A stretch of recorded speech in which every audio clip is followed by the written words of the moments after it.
Gracias por acompañarnos a esta hora de la mañana. Les decía, va a ser una hora dedicada al tema económico, pero particularmente al tema salario y las posibilidades que podrían tener en el país, en la medida en que nos acercamos y muy rápido al 1 de mayo. En el contexto actual, el debate sobre el ingreso en Venezuela gira en torno a una brecha muy importante, crítica diría, por lo que separa al ingreso familiar promedio del costo real de la canasta básica, si quiere hasta de la canasta alimentaria. Traducción, es un poder adquisitivo deficitario. Hoy vamos a analizar propuestas técnicas realistas, por duras que sean, por difícil que sea hablar de algo que probablemente no cubra las expectativas de genuinos reclamos y exigencias que tienen además años, que no son nuevas, y para ello tendremos toda una hora desde diferentes ópticas, analizando diferentes aristas, pero tendremos como eje central y que nos va a facilitar esa conversación a Tamara Herrera, economista, directora de Síntesis Financiera. Tamara, bienvenida. Gracias por tenerme otra vez, muchas gracias. Gracias por acompañarnos. Tenemos vía Zoom a esta hora a Francisco Contreras. Él es economista, es docente del área de estudios de posgrado de la Universidad de Carabobo. Economista, ¿cómo está? Buen día, ¿cómo le va? Buenos días por acá. Señor Contreras. Muy bien.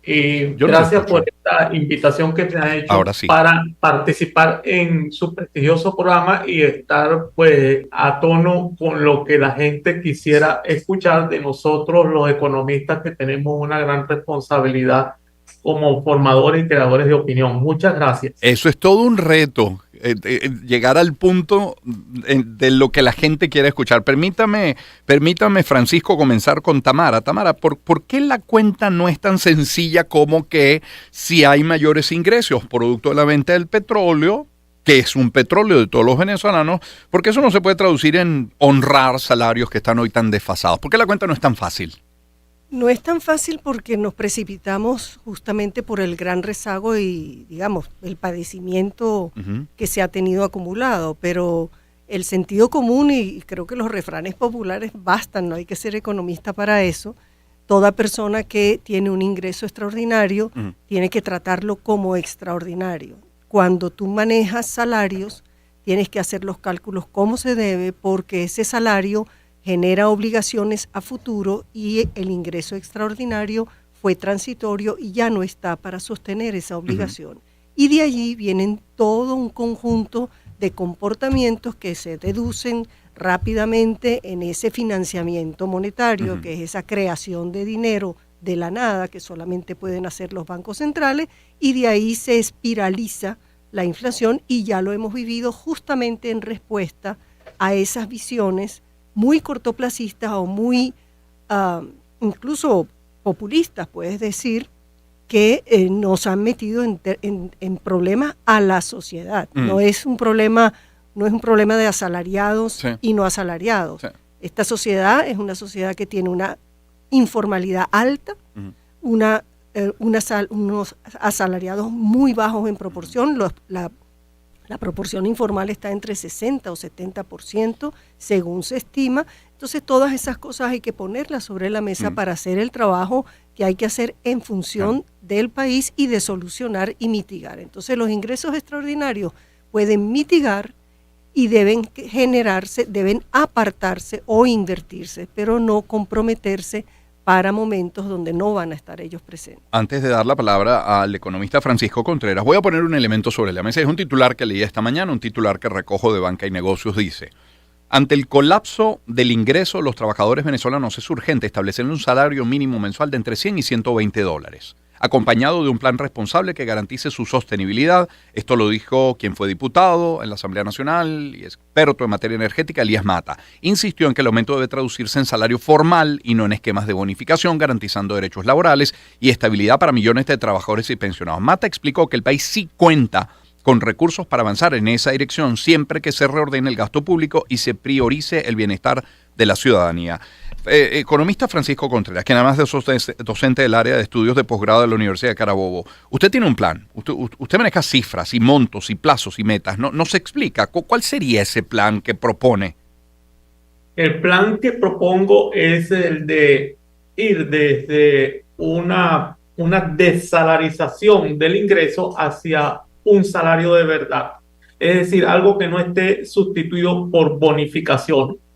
Las bonificaciones alivian la caja, pero el salario reconstruye derechos. La pregunta no es cuánto subir, sino el cómo hacerlo para que no se licúe, que es un planteamiento que subyace en la anterior introducción que hizo mi colega Tamara.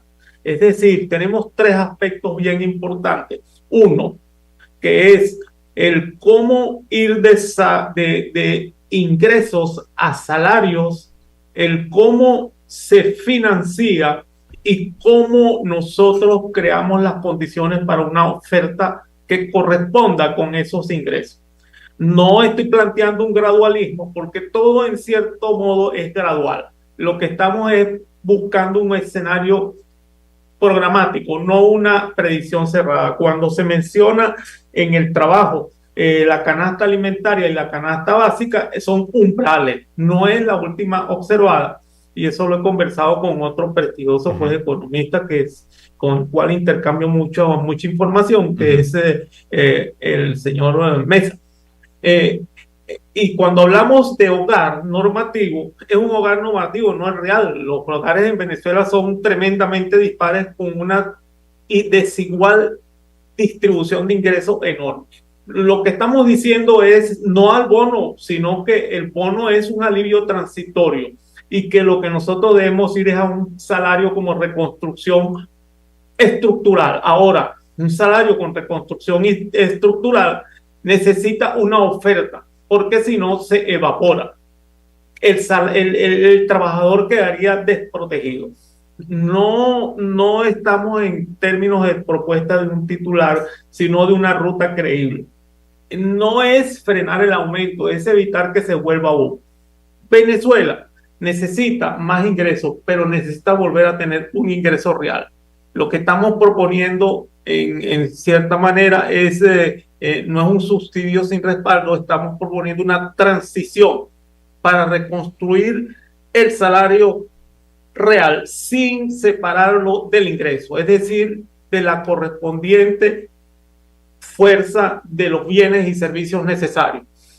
El modelar no es lo irresponsable es seguir aumentando sin método. Por eso hablamos de unos 12 meses para llegar a cubrir alrededor de un 80% de la canasta básica.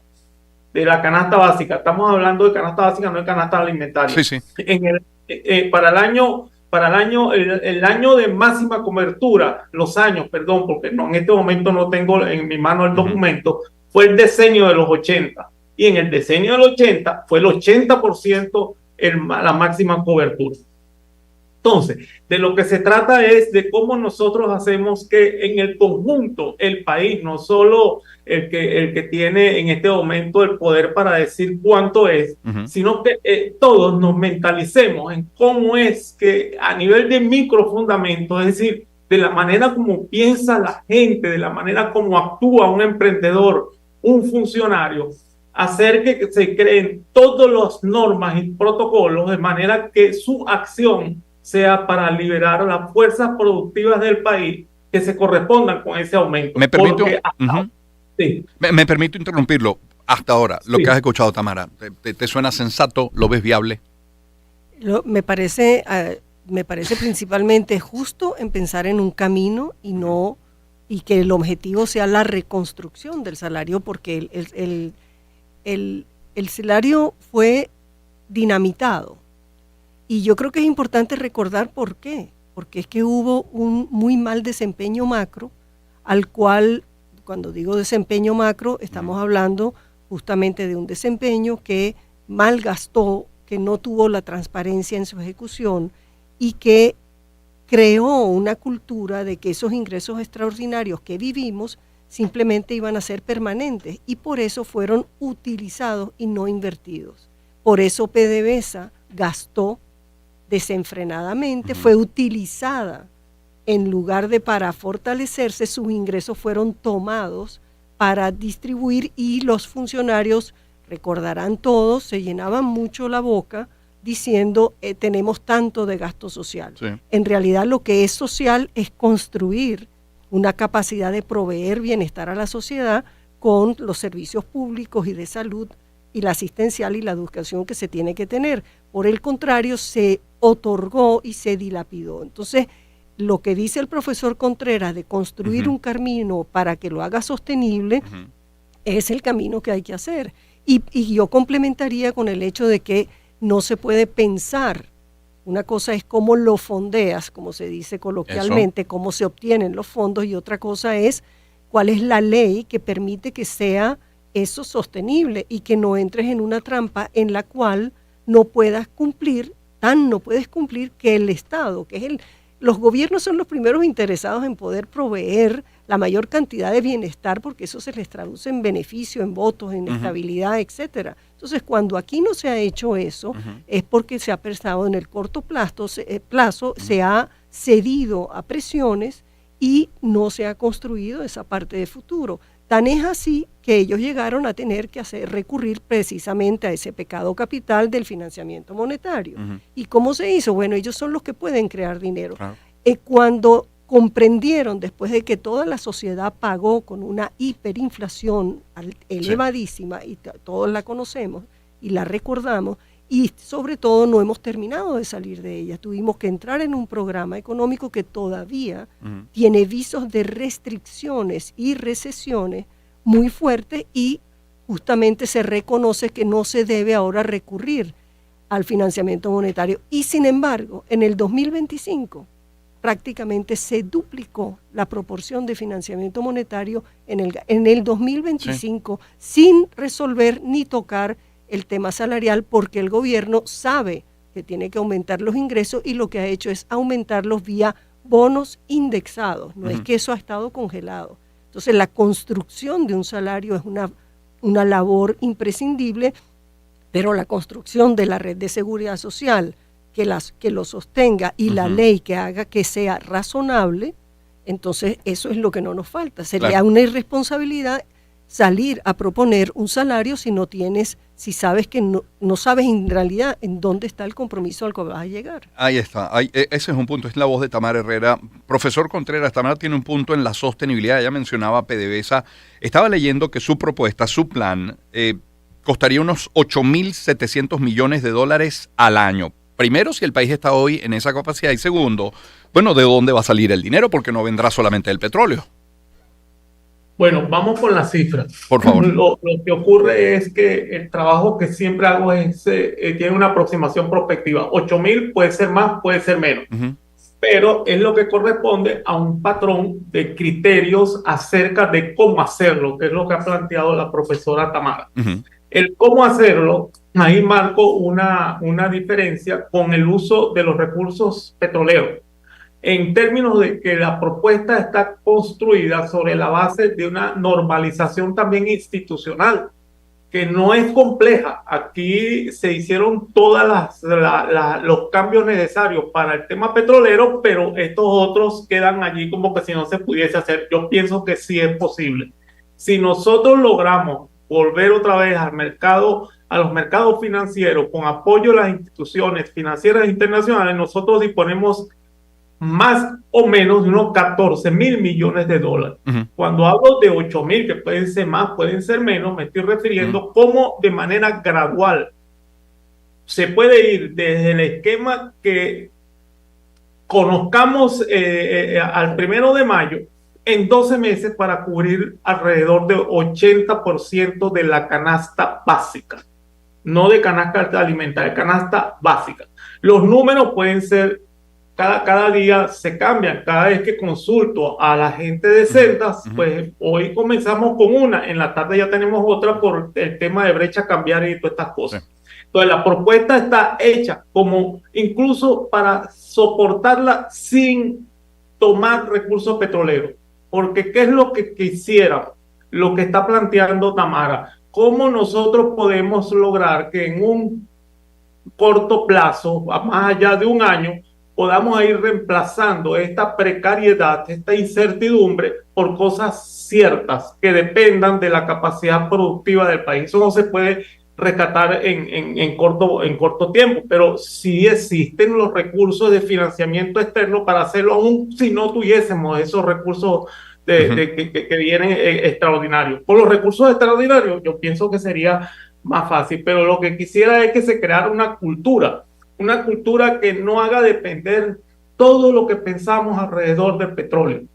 No estoy diciendo que seamos como los países nórdicos, Noruega, sino algo incluso hasta más próximo de lo que hace Perú, con que lo montó sobre una dolarización financiera, algo próximo de lo que le he escuchado al profesor Pedro Palma. Entonces, aquí, pues, lo que estamos planteando es cómo aseguramos la durabilidad del poder adquisitivo de los hogares de los venezolanos, de manera que todos estos procedimientos sean relativamente automáticos o con una participación más clara por parte de la gente, sin que existan cosas ocultas o que tengamos que estar tomando, en palabras coloquiales, caminos verdes, porque después que montamos una norma no hicimos análisis previo de impacto regulatorio y resulta ser que inventamos una bonificación, inventamos otra cosa y nos hemos vuelto expertos en términos del derecho para buscar caminos que nos permitan eludir nuestros propios errores cuando montamos normas.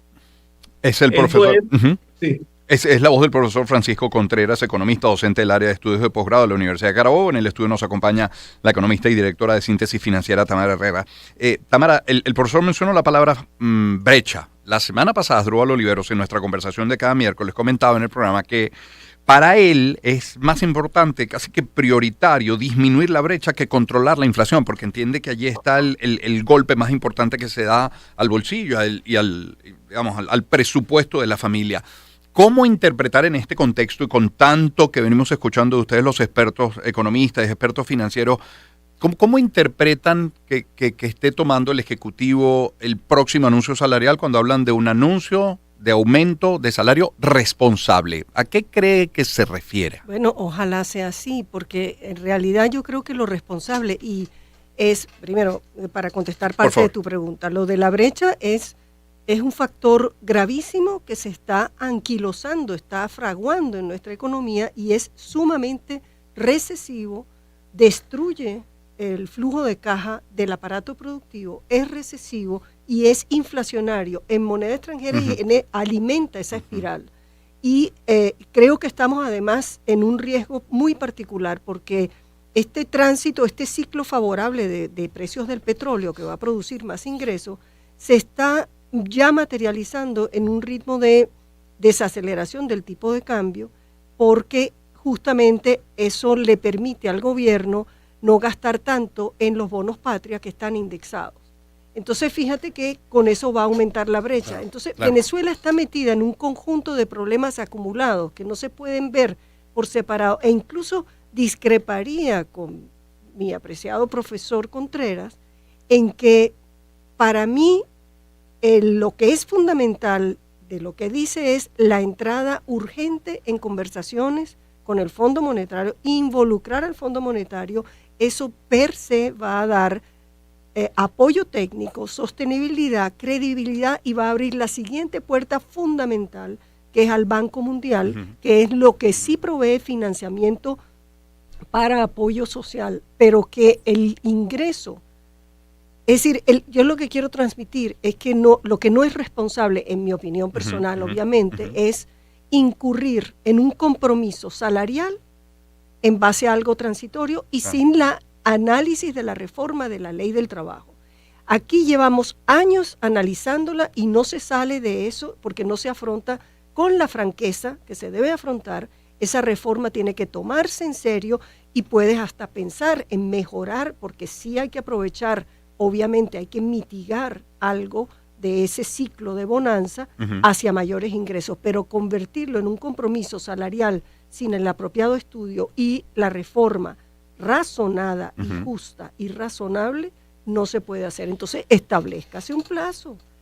Digamos, mientras los ingresos estén así, puede eventualmente ocurrir un ingreso adicional cada tanto tiempo, pero establezcase un lapso de un año máximo para discutir la reforma de la ley del trabajo que permita, eso sí, asegurar ya una sostenibilidad. Y lo del Fondo Monetario es imposible no avanzar a fondo en los retos del país sin involucrar al Fondo Monetario en el país. Ya el Fondo Monetario ha dicho, bueno, si el resto de quienes integran, quienes participan en el Fondo Monetario están de acuerdo, nosotros podríamos intervenir en la situación de Venezuela siempre que el Ejecutivo lo solicite. Y eso va a ser así, y es así, es urgente, pero el énfasis es que el tiempo apremia.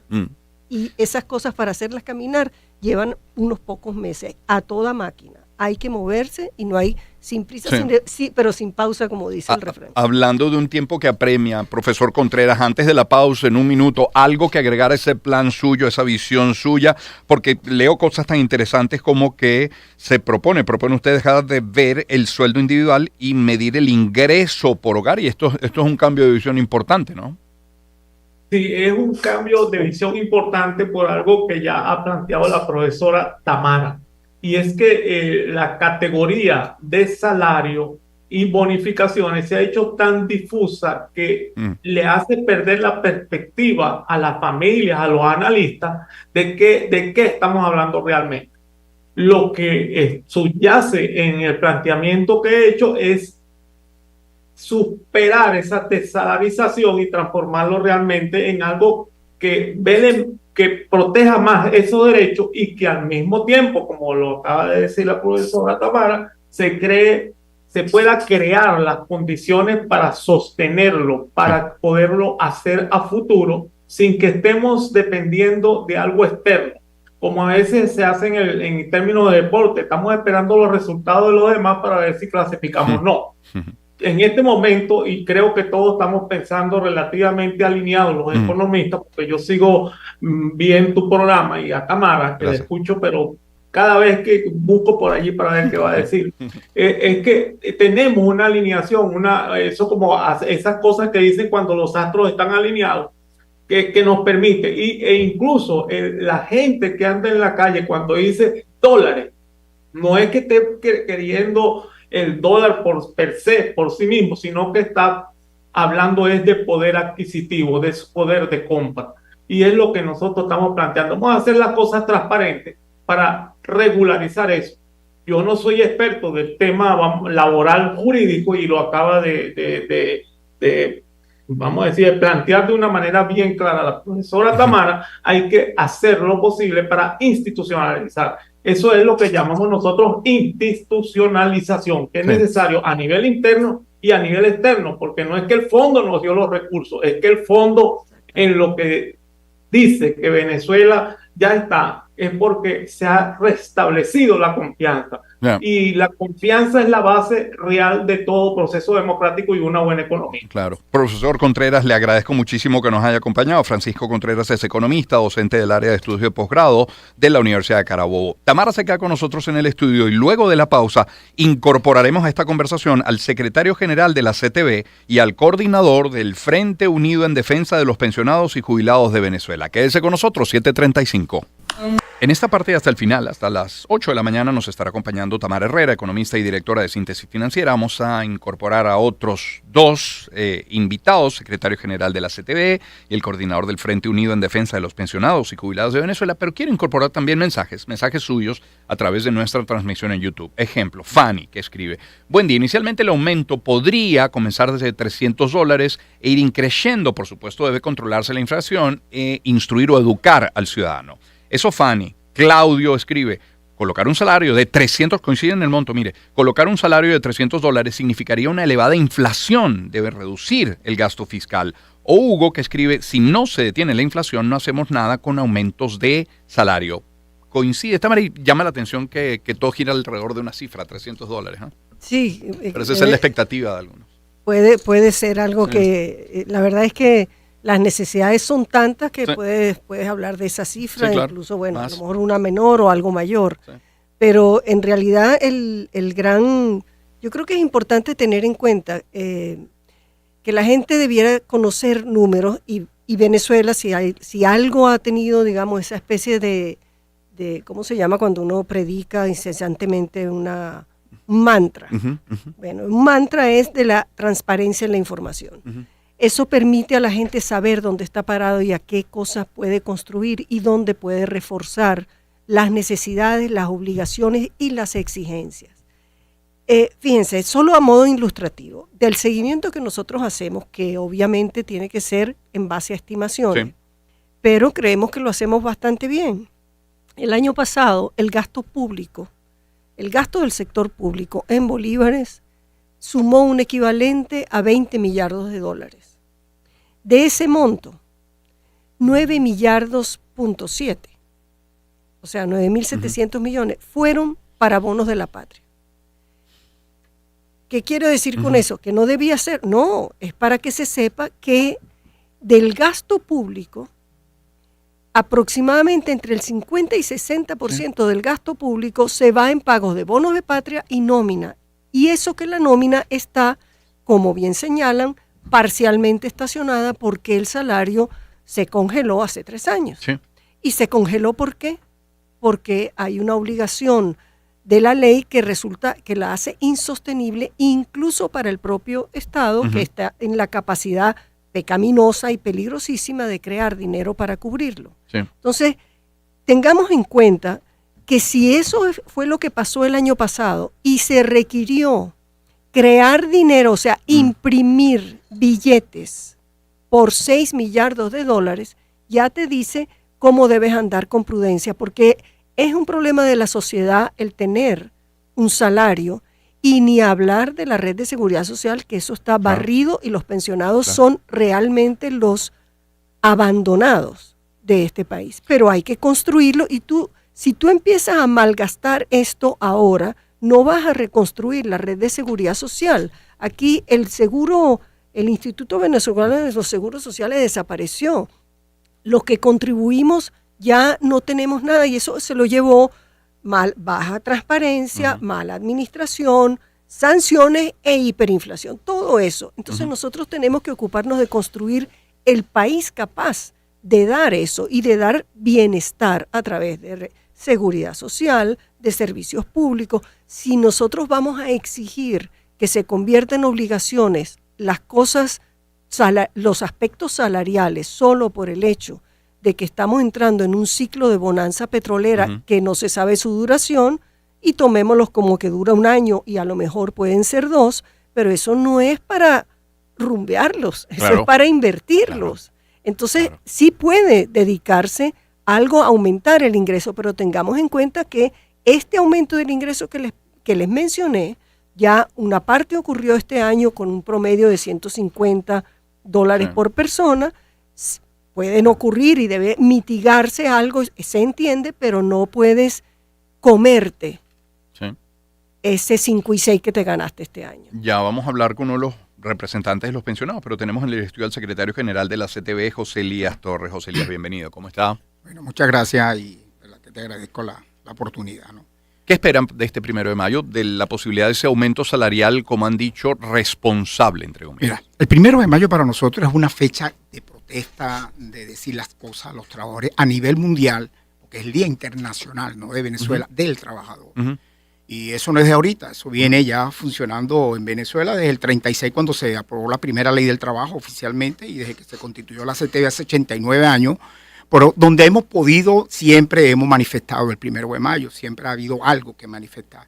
Pero actualmente estamos viviendo una situación excepcional, muy difícil, y oigo a la doctora y me llama la atención que cuando oigo otros expositores en la materia, economistas, por cierto, empresas, privados, académicos, coincidimos en la necesidad de revisar la situación, los salarios para los trabajadores, la situación calamitosa que están pasando los trabajadores y sobre todo los jubilados, ¿no? El problema es cómo ponernos de acuerdo y que debemos ser serios y coherentes. Y cuando digo serio y coherente, a mí anoche me obligó, cuando estaba revisando algunas notas para venir al programa, revisar el programa de hace un mes que tuviste acá, donde estuvo Jorge Roy, tuvo Tamara y tuvo el compañero Tito Blanco. Porque una de las cosas, y se lo comentaba la doctora afuera, que tenemos que ser serios, es ser coherente con lo que estamos planteando y no estar buscando inventos ni buscando milagros tipo mágicos. Hay una situación que la tenemos que ver y abordar como está planteada.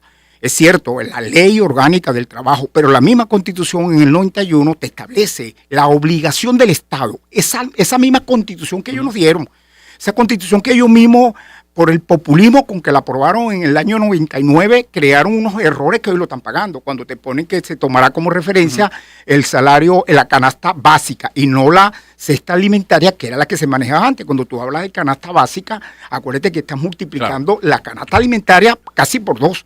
Entonces ya tienes una trampa ahí. Entonces, en base a eso, nosotros sabemos la realidad que tenemos y por eso es que aquí Tito, en la vez pasado, que no lo digo porque se le ocurrió a Tito, es una política que hemos venido discutiendo, no porque a nosotros se nos ocurrió, sino consultas a nivel de la mayoría de los estados, de que creemos que ese salario que nosotros aspiramos, en base a números, con economistas de la Universidad Central y a unos amigos de la Católica, consideramos que era sostenible cuando pedimos un salario de inicio, de arranque de $200. Ese no es el final, ese es el principio. ¿Eso es viable, Tamara? Voy a eso. Para los empresarios va a ser bastante difícil aceptarlo, pero yo le digo a ellos, ¿por qué no nos vamos entonces hace 20, 25 años atrás que se decían los salarios y se manejaba? El problema es el desorden económico, fiscal que hay en el país. Ese es el gran problema. Yo en estos días, y me salgo otra vez del tema, porque es que me llama la atención algo que se dice mucho últimamente, cuando la presidenta encargada habla de que va a ser un aumento responsable, nosotros ojo, tú lo ves en Mamadera de Gallo, bueno, irresponsable es esto. No, nosotros decimos, bueno, pero está bien, la palabra responsable cabe, pero hagamos políticas económicas responsables para poner en orden fiscal no el éxito que han tenido en la recaudación, pero sí en la distribución de esos recursos que han recibido. En cuanto a la situación petrolera, que hoy en día es diferente hace un año, y que las proyecciones dicen que va a haber. Entonces, hagamos entonces esos recursos responsablemente, la aplicación, y no seguir sacrificando el que más ha pagado la deuda en sus hombros, que han sido los trabajadores. No sé si lo ideal, como decías tú, 3 escenarios, ideal, sí, mínimo y medio. Yo no sé si ideal, a nadie le amarga un caramelo que me diga a mí que lo ideal es lo que me dice el 91, 1300, 1200, pero eso es real. Yo no sé, yo asumo el costo de la queja o la crítica, pero creo que no es real en este momento. Por eso es que cuando Tito aquí planteó nuestro inicio, nos dice 200. Que podemos arrancar con 200. Tú le dijiste cuál es el máximo, 350 a 450. Veo que hay una, y el promedio podría ser 300 a 350. Eso es más o menos una cifra para ponerlas ahí, y tú, empresario, lo que manejan, bueno, vamos a sentarnos hasta dónde podemos llegar o cómo podemos ser más o menos para ir haciendo un seguimiento y sea progresivo y que se vaya haciendo justicia a los trabajadores y a los jubilados, como dije, que son los más maltratados. Pero veámoslo al revés. Tomemos como cierta la cifra de los 300 o de los 200, aunque muchos de los oyentes están colocando 300 como su aspiración. Pero pongamos la de 200 como base, aquello que habló la CTV en aquel programa hace mucho tiempo. ¿Qué debería ocurrir alrededor de esa cifra de 200 para que sea sostenible en el tiempo? Como digo, no es, utilizando no es responsable. Yo no puedo avalar. El problema no es que deba ser 200 o 300. Uh-huh. Yo no puedo ni cuestionar esa aspiración. Lo que sí puedo cuestionar es que se ponga en práctica, se aplique sin esa reforma de la ley del trabajo, porque estás metiendo el país completo en problemas. Y cuando se diluye el efecto de ese beneficio de ingresos que estás produciendo, estás creando un problema para toda la sociedad y volver sal y agua el beneficio. ¿Qué debería tener esa reforma de ley? Bueno, justamente el gran problema que tiene es la fórmula de cálculo de las prestaciones. Las prestaciones son ahí está el punto. Yo creo que es lo más, yo creo, más importante de los aspectos de reforma que más, o sea, vamos a ver entonces qué es lo que produce qué es lo que está produciendo esa ley. Inhibe el empleo, promueve la informalidad del empleo y además la informalidad por cuenta propia, porque no hay incentivos para emplear, porque tú no sabes en qué compromiso una empresa puede, con esta ley del trabajo, puede eventualmente responder al retiro de un trabajador, de 2 según su tamaño, pero no puede hacer más porque quiebra y no se puede hacer algo que sea insostenible. La sostenibilidad es el futuro de la propia capacidad de empleo y de crecimiento de la economía. Hay que romper ese círculo, hay que afrontarlo y hacer una forma, como dije antes, honesta, franca, razonada y razonable, donde todo el mundo tiene algo que poner en este país. Todo el mundo tiene algo que pedir y algo que poner, algo que dar. Hay un sector grande que se siente muy excluido cuando tratamos estos temas, sí es el de los pensionados, y por eso quisimos incorporar a Luis Cano. Luis Cano es coordinador del Frente Unido en Defensa de los Pensionados y Jubilados de Venezuela. Luis, ¿cómo está? Buen día, ¿cómo le va? Buenos días, Román. Bueno, primero que nada, hermano, darte las gracias a ti y a la emisora Éxito por darnos la oportunidad de seguir visibilizando la situación de 6 millones de venezolanos que en estos momentos con los niños somos el sector más débil y que estamos condenados por el Estado venezolano a vivir un estado de indigencia. ¿Cree que el día 2 de mayo tengan una realidad distinta, una mejor vida? Bueno, fíjate, para allá iba. En la última bonificación que se hizo del salario, no los salarios, de la bonificación, a los pensionados se le aumentó $8 mensual, para que tengas una idea, ¿no? De lo que le dieron a los pensionados. $8 al mes. Entonces, bueno, eso nos sigue condenando a nosotros en vivir en un estado de indigencia. En el caso nuestro, nosotros sí tenemos propuestas. Mira, los pensionados ni tienen pasivos laborales, ¿verdad?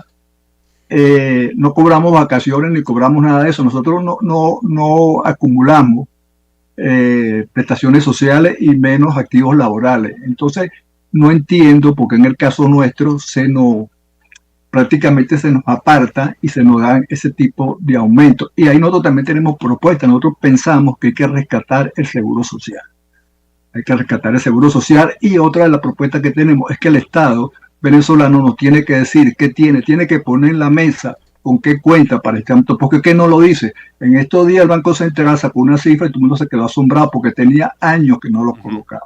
La otra es que se tiene que apretar el cinturón, porque aquí todo el mundo dice que la cosa está muy dura, pero tú ves al Estado que sigue gastando dinero, que sigue derrochando dinero. Lo vivimos en Semana Santa. Entonces lo primero que tiene que hacer el Estado es apretarse el cinturón. Si tú vives en una familia, ¿verdad? Y tú de repente cobras $1,000 mensual y quedas ganando 500, ¿qué es lo que tú haces? Tú empiezas a ajustar tu presupuesto. El Estado no lo ha hecho.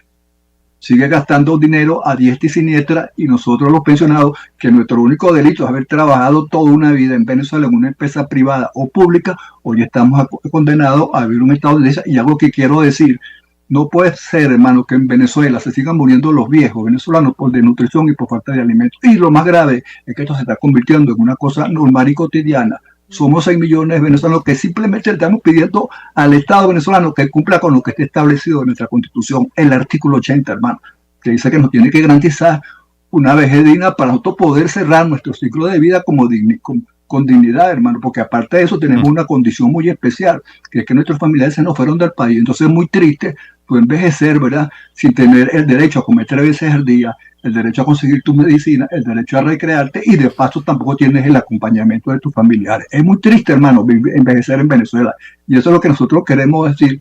No puede ser, hermano, eso no puede seguir pasando, y nosotros sí hemos hecho reclamos. Aquí yo tengo una comunicación del año 2012, cuando la defensora del pueblo era Gabriela Ramírez y el vicepresidente era el señor Arriaza. Nosotros tenemos 15 años, hermano. Otra cosa que queríamos denunciar, en el año 2015 aquí se aprobó el CETATIC, hermano, para los pensionados. ¿Qué pasó? No hubo voluntad política, hermano, para ejecutarlo. En el año 2002, aquí hay un anteproyecto de pensiones y jubilaciones que está durmiendo el sueño de los justos y ya tiene 24 años.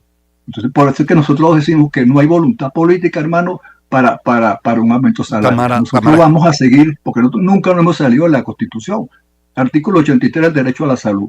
Artículo 80, que nos tiene que garantizar una vejez digna. Y el artículo 91, que lo nombró ahorita Elías, que nos tiene que dar unas pensiones, salarios suficientes, hermano. Y eso tiene que ir acompañado también por el rescate público del sistema público de salud, que también está en el suelo. Nosotros, por obligación, hermano, tenemos que asistir, porque ya nuestra vida tenemos un desgaste normal y tenemos enfermedades crónicas, y vamos a tener que asistir a esos hospitales que hoy están en el suelo, porque la otra es que aquí también se dolarizó la salud.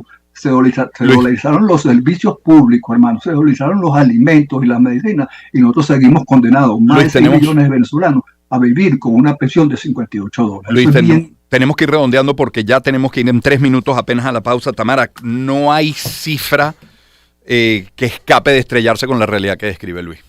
Exactamente. Y no, es que no hay cifra, no importa el monto. Es que eso que él narra es una deuda que tiene muchos años acumulado, y yo creo que si no tomamos conciencia de qué es lo que se ha acumulado y por qué se ha acumulado, las soluciones que vamos a poner en práctica son malas. Es decir, es imperdonable que tú tengas un país que no tiene la capacidad de sostener con el supuesto plan de retiro a todos los que contribuimos, simplemente no podemos hacerlo. Ahora, ¿qué es más importante? Con un país que se está avejentando. Tienes el artículo 80, ¿qué es más importante?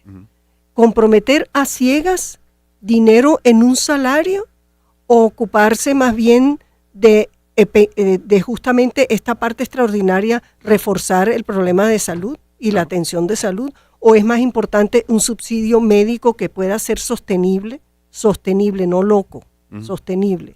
Y sí, yo sí creo que a la hora de decidir manejar un ingreso extraordinario, tú lo tienes que manejar en todo caso como lo que haces en tu casa. Te ganaste algo extraordinario y dices, bueno, esto vamos a hacer la fiesta de este tipo y de este tamaño. Y con lo demás lo vamos a guardar porque vamos a construir esto, porque vamos a reformar esto, porque vamos a educar esto, y hay que hacerlo. Lamentablemente, nada de eso se puede hacer si no se pone la sociedad toda comprometida. Y de nuevo, vuelvo a hacer el llamado. El involucramiento del Fondo Monetario Internacional es fundamental, es por el apoyo técnico que provee, es porque la sapiencia que tiene acumulada en distintos países y a lo largo de los años ha cambiado muchísimo la modalidad de apoyo, los planes de urgencia que puede proveer y los planes sociales además que se pueden instrumentar de mediano y largo plazo cuando se involucra al Banco Mundial. O sea, Venezuela tiene que usar este ingreso extraordinario para convertirlo en bienestar, y eso es electricidad. Sin electricidad no hay agua, sin electricidad no hay salud, no hay... O sea, vamos a lo fundamental, no quememos el cartucho de una oportunidad extraordinaria que quiere decir que es transitoria, no es permanente, y hagamos sí los cambios favorables que sí son permanentes, que es ocuparse seriamente de las reformas legales. José Elías, yo espero recibirlo después del 1 de mayo. Si el anuncio se da antes, pues espero recibirlo antes también, ¿le parece? ¿Cómo no? Tenemos que ir a la pausa. Agradecer a Tamara Herrera por toda esta hora. Tamara, gracias por acompañarnos. Economista, directora de Síntesis Financiera. José Elías Torres, secretario general de la CTV. Luis Cano, coordinador del Frente Unido en Defensa de los Pensionados y Jubilados de Venezuela. Y a tantos que escribieron, Zulay, a mí no me tocó ni $1 de esos 150 que señaló la profesora Tamara. O Isabel, que dice, los pensionados del Seguro Social son siempre los marginados. No es justo cuando cotizaron por años. O dice esta otra persona, en mi caso, médico, 35 años de trabajo en hospital público, jubilada este año. Mis prestaciones, 70,000 bolívares. Al cambio del día de hoy, $146. Después de 35 años de trabajo. Pausa y volvemos. Encuentro de generaciones. Éxitos. Caracas, Valencia, Maracay, Puerto La Cruz, Puerto Ordaz,